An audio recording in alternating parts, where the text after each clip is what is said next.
Imagine a narcissist, someone who is deeply self-centered and manipulative, coming into the life of a chosen one, a person selected and protected by God. The chosen one has been called, isolated, and anointed by God.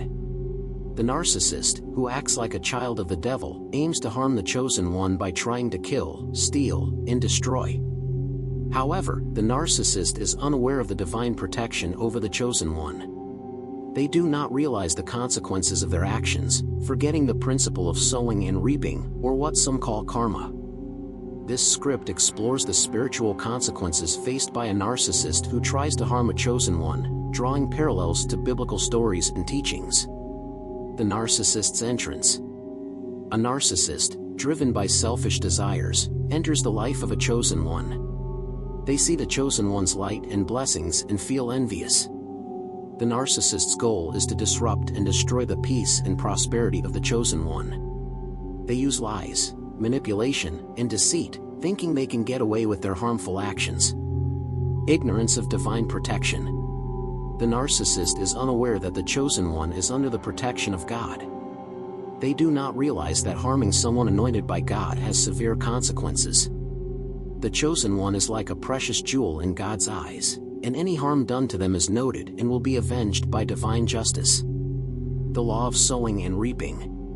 The narcissist does their damage, thinking nothing will happen to them. They forget about the spiritual law of sowing and reaping. This law, also known as karma in some cultures, means that whatever actions you take, good or bad, will come back to you. If you sow seeds of evil, you will reap a harvest of suffering. The wrath of God.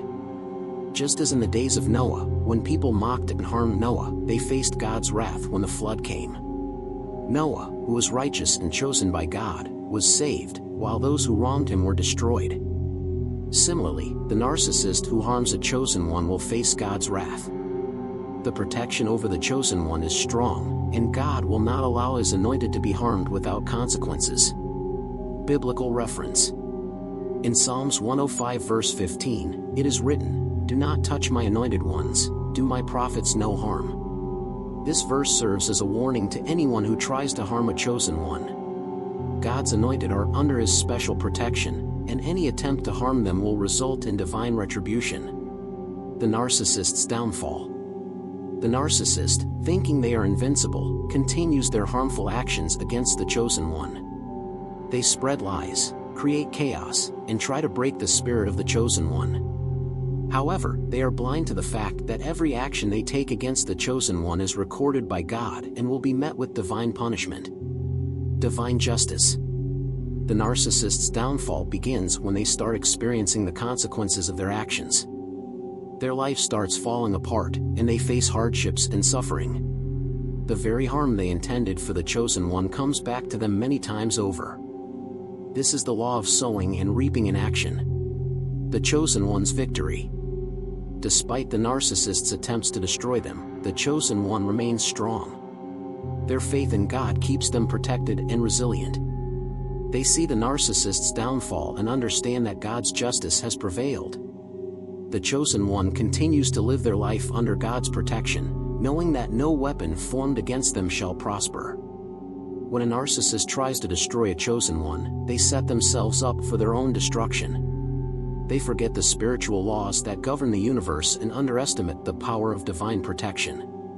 The story serves as a reminder that harming someone anointed by God has severe consequences, and divine justice will always prevail. As believers, we should remember and trust in God's protection, knowing that He watches over His anointed ones and will avenge any harm done to them. As it is written, "Do not touch my anointed ones, do my prophets no harm." Believe this, remember this, and say Amen.